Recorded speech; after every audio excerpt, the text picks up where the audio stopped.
네, 안녕하세요. 심학사 이사였습니다. 이번 시간은 디지털 자산의 동행을 위해서 디지털 자산을 알아보는 또 두 번째 시간이 되겠네요. 지난 시간에 이제 주식시장의 IPO를 가지고서 이제 디지털 자산 시장에서의 STO와 또 TG라는 용어에 대해서 좀 상세하게 알아봤죠. 우리가 이제 앞으로 큰 수익을 내기 위해서는 또 디지털 자산 시대를 준비하기 위해서는 이런 것들을 아셔야 되고 이런 것들 속에서 큰 기회를 발견하게 되실 겁니다. 그런 것들을 제가 차곡차곡 구석구석에 있는 것들을 찾아내서 알려드리도록 하겠고요.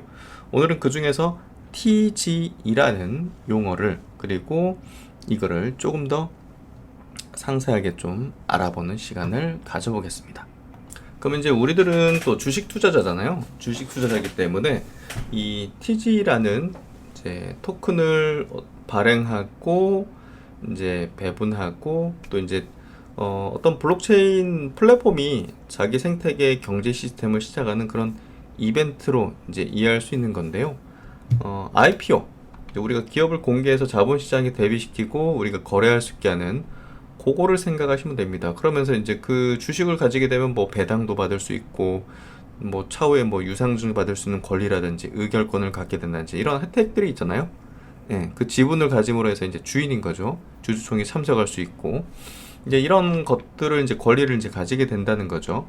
요 거는 이제 토큰도 이제 토큰을 발행해서 배포하는 것도 TG라는 단어 옛날에는 ICO라고 이제 주로 쓰였거든요. ICO 코인을 이제 오퍼링 상장하는 거 자금 조달에 포커싱이 돼 있었는데 지금 TG이라는 단어로 바뀌었어요.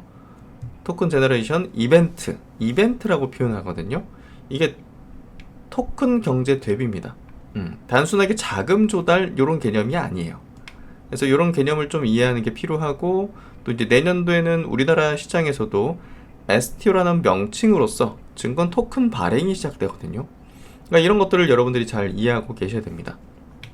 그래야 이제 기회들이 만들어질 수 있다는 거죠.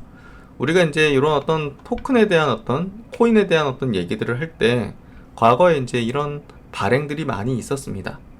예를 들면 이더리움 같은 경우도 여러분들 이제 2014년도 정말 오래됐죠? 지금 2026년입니다. 2014년도에 이제 초기 판매 과정을 거쳤어요. 그때 당시에 이제 ICO, Initial Coin Offering이라고 이제 불렀는데요. 지금처럼 TG라는 용어가 널리 쓰이기 전이었어요. 지금 기준으로는 이더리움의 ICO는 ETH라는 토큰이 여러분 이더리움 뭐 업비트나 비썸에서 거래하시잖아요. 그 토큰이 처음 생성되고 분배된 사건이었던 거예요. TG 성격도 뭐 같은 사례라고 보면 될 것 같고요. 중요한 건 이 ETH 이더리움 토큰이 단순히 투자용 코인으로만 끝난 게 아니라는 거예요. 여러분들 지금 뭐 이 이제 블록체인 코인에 대해서 좀 이해도를 갖고 계신 분들은 이더리움 토큰이 단순히 이제 거래해서 수익을 내는 그런 이제 수단 대상뿐이 아니라 이 플랫폼의 기능을 하는 것을 알고 계실 겁니다. 이더리움 네트워크에서 수수료를 내고 스마트 계약을 실행하고 디파이 생태계를 움직이는 핵심적 자산이 되었죠. 경제 생태계에 들어갔다는 거죠. 즉 ETH는 네트워크 자산의 대표적인 사례라는 겁니다. 결국 좋은 TG는 단순 발행 이벤트, 단순 발행해서 자금 조달하려는 그런 개념이 아니고 이후 생태계 안에서 토큰이 어떤 역할을 하느냐가 중요하다는 그게 이제 핵심적인 포인트다라고 이해를 하시면 될 것 같습니다. 내년도 한국 증시에서 이제 한국 시장에서 STO 발행됐을 때 그 부동산 토큰이 어떤 역할들을 하는가를 봐야 되겠죠. 그게 아마 가치가 될 겁니다. 그게 가치가 될 거예요. 그리고 이제 BNB 토큰도 있었죠. BNB 토큰. 바이낸스. 이제 코인 거래소 글로벌 1등 회사입니다. 압도적 1등 회사예요. 이 바이낸스 생태계 대표적 거래소 토큰입니다. BNB. 처음에는 거래소 수수료 할인 기능이 핵심이었어요. 처음에는 이 거래소를 자주 이용하는 고객에게 주는 멤버십 포인트. 우리 증권사 자주 이용하면 어떤 그 포인트도 주고 혜택도 주고 하잖아요. 그런 느낌이었어요. 근데 시간이 지나면서 역할이 많이 커졌어요. 단순한 수수료 할인에서 런치패드 참여, 거기 이제 신규 상장하는 코인들에 이제 많이 할당받을 수 있는 뭐 권리 같은 거 있잖아요. 우리가 어떤 증권사에다가 이제 예탁 그 금액을 많이 넣어놓고 오랜 기간 유지하면 신규주를 공모주를 더 많이 받을 수 있는 권리 막 이런 걸 주잖아요. 그런 거랑 비슷합니다. 이제 그런 주식시장에서의 그런 것들을 메커니즘을 많이 차용했어요. 그리고 거래소 생태계 활용, 결제 디파이, 그리고 BNB 체인에서의 가스비 생태계 토큰 역할까지 다양한 어떤 혜택들을 주는 거죠. 처음에는 거래소 안에서 쓰는 포인트처럼 출발했지만 나중에는 하나의 금융 생태계를 움직이는 핵심적인 자산으로 커졌다는 겁니다. 거기에 이제 이 쓰임새가 이렇게 생겼다는 거죠.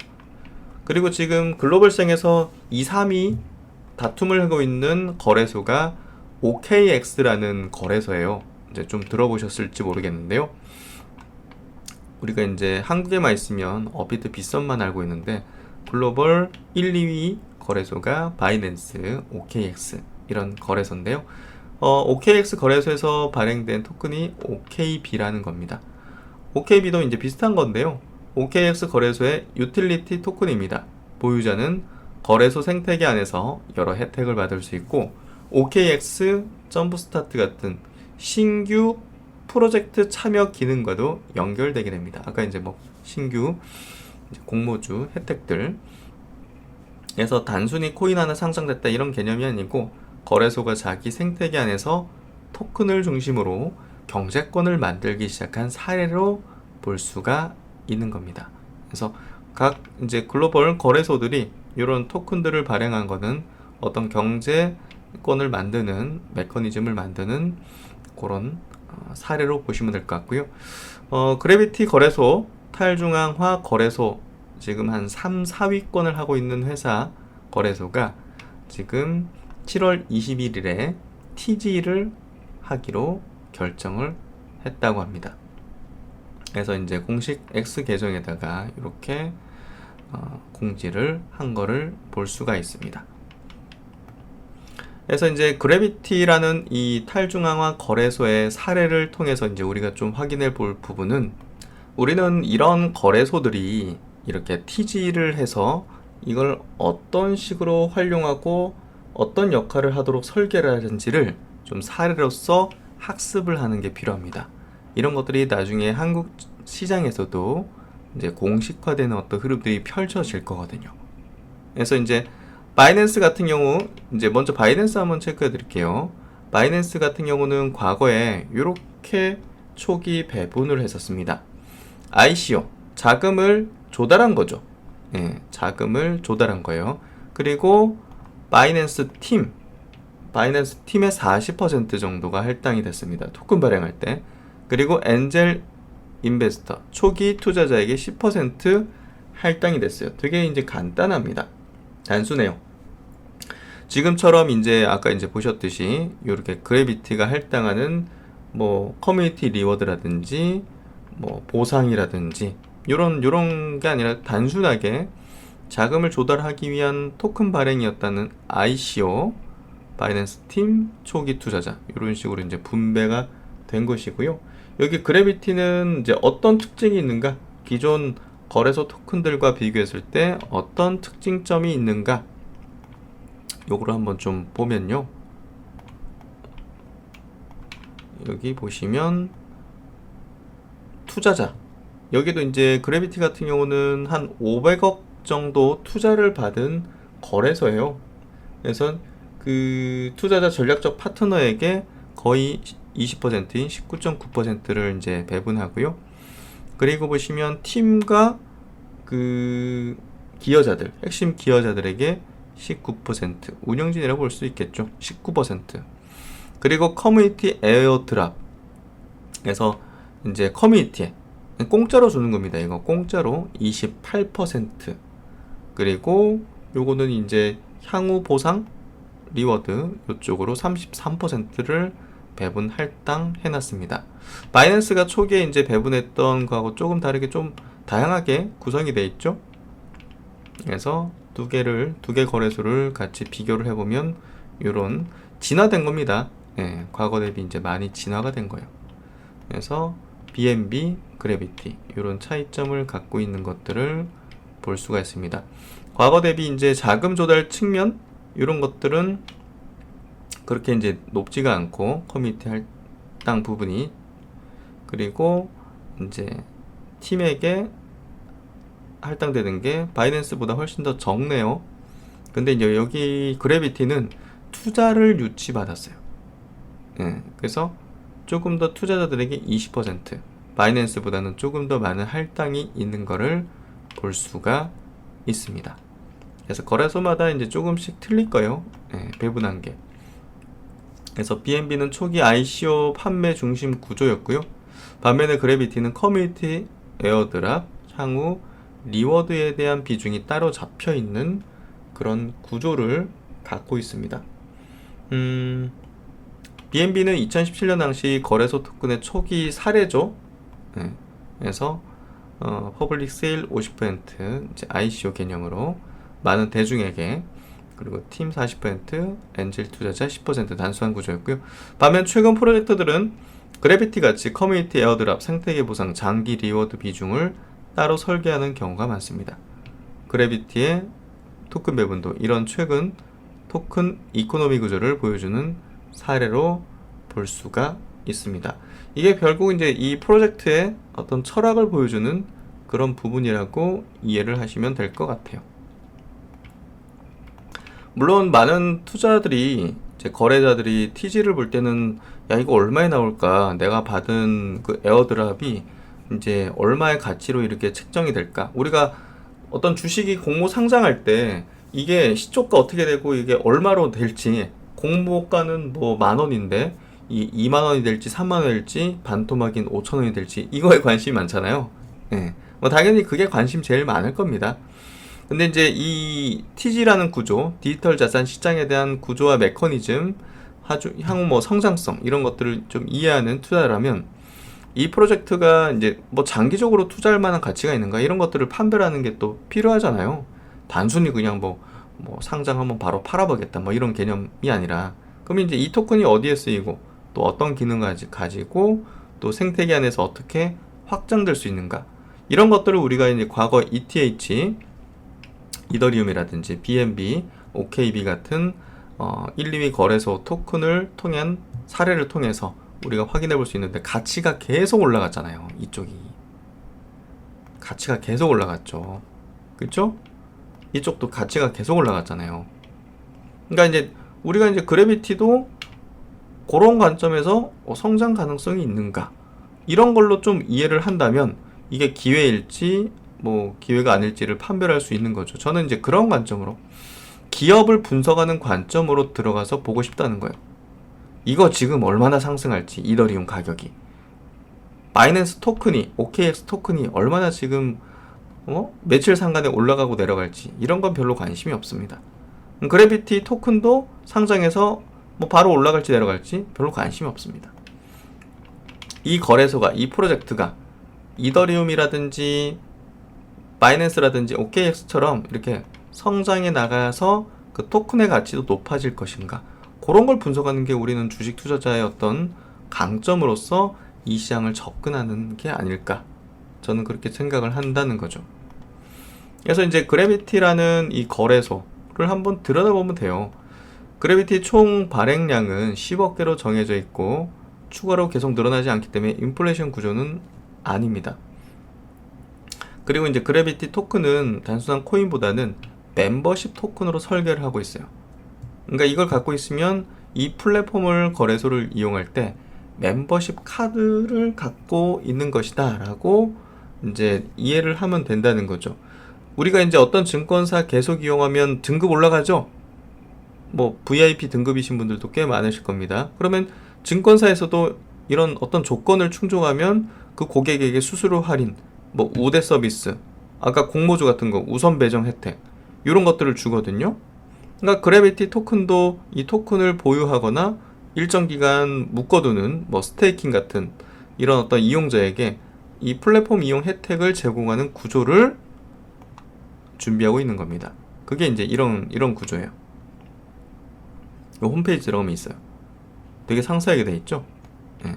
이걸 좀 쉽게 이렇게 좀 정리를 해보면 뭐 어렵지 않습니다. 첫 번째는 거래 혜택입니다. 증권사 VIP처럼 거래 수수료하고 기능에서 혜택을 받을 수 있게 하는 거예요. 수수료 혜택이죠. 그리고 두 번째는 이제 인베스트, 이제 투자 상품을 우선 참여할 수 있는 그런 혜택을 주는 겁니다. 볼트라는 게 있는데요. 이게 자동 운용형 투자 상품이 퀀트 상품 같은 거예요. 여기에 이제 더 좋은 조건으로 참여를 할 수 있는 겁니다. 이제 어떤 펀드의 상품에 사모펀드 같은 거에 더 좋은 조건으로 참여할 수 있는 거예요. 우리가 이제 증권사에서도 그런 혜택을 잘 주진 않잖아요. 고액자산가 대상으로 이제 일부 혜택을 주죠. 그리고 예치 보상, 자산 맡겨두고 추가 보상 받는 기능인데요. 보통 이제 스테이킹이라고 많이 이제 얘기를 하죠. 은행 예금 같다고 이해하시면 될 것 같아요. 은행 예금 적금 해놓으면 이자 이제 더 받잖아요. 그래서 그런 부분으로 이해를 하시면 됩니다. 그리고 페이, 결제 환전 혜택, 환전 입출금, 카드 결제에서 수수료 절감이나 캐시백 혜택을 받을 수가 있습니다. 카드도 이제 발행시키고, 여러분 저희 코인베이스 이런 데 카드 발행됩니다. 그러니까 우리나라가 지금 많이 여기에 디지털 자산 분야에서 뒤처져 있습니다. 뒤처져 있어요. 그거를 좀 이해를 하시는 게 필요합니다. 우리가 빠르게 나가야 돼요. 그래서 이제 정리를 해보도록 하죠. IPO가 기업의 주식시장의 대비라면 TG는 디지털 자산 프로젝트의 토큰 경제 대비입니다. ETH는 네트워크 자산 대표 사례고 BNB OKB는 거래소 토큰의 대표 사례라고 볼 수 있죠. 이 그래비티는 새롭게 토큰 경제가 시작되는 사례로 볼 수가 있습니다. 앞으로 중요한 것은 말씀드렸지만 단순히 가격을 맞추는 게 아닙니다. 이 토큰이 어디에 쓰이는지, 어떤 기능을 가지는지, 또 생태계 안에서 어떻게 확장되는지를 보는 겁니다. 이 관점으로 디지털 자산 시장을 공부하면 단순한 코인 투기가 아니라 금융 인프라 변화라는 큰 흐름을 이해할 수 있게 되는 것입니다. 이를 통해서 우리는 주식 투자자이지만 디지털 자산 시장에서 선두주자로 자리매김하고 큰 기회를 만들어낼 수 있게 될 겁니다. 저랑 같이 그 시간을 만들어 내보시죠. 다음 시간에는 STO, 한국에서 내년 2월 시행되는 STO에 대해서 상세하게 알아보는 시간을 가져보도록 하겠습니다. 이 내용은 그래비티로부터 소정의 홍보비를 지원받아서 제작됐고요. 본 콘텐츠는 그래비티 토큰 구조, TG, 디지털 자산 생태계에 대한 이해를 돕기 위한 교육 정보 제공 목적입니다. 본 콘텐츠는 특정 디지털 자산의 매수 매도, 특정 거래 플랫폼의 이용, 거래 활동 또는 투자 판단을 권유하거나 조언하는 내용이 아닙니다. 디지털 자산은 높은 변동성과 원금 손실 위험이 있으며 모든 판단과 책임은 본인에게 있습니다. 그럼 다음 시간에 뵙도록 하겠습니다. 감사합니다.